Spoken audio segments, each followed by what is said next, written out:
روزوں کا مہینہ رمضان کا مہینہ ہے، جس میں قرآن اول نازل ہوا، جو لوگوں کا رہنما ہے، اور جس میں ہدایت کی کھلی نشانیاں ہیں، اور جو حق و باطل کو الگ الگ کرنے والا ہے۔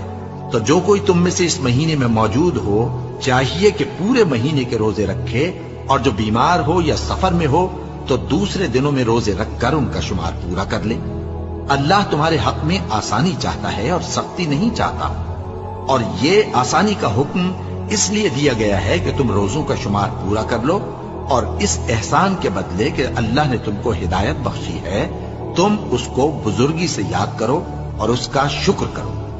اور اے پیغمبر، جب تم سے میرے بندے میرے بارے میں دریافت کریں تو انہیں معلوم ہو کہ میں تو تمہارے پاس ہی ہوں۔ جب کوئی پکارنے والا مجھے پکارتا ہے تو میں اس کی دعا قبول کرتا ہوں۔ تو ان کو چاہیے کہ میرے حکموں کو مانیں اور مجھ پر ایمان رکھیں، تاکہ نیک رستہ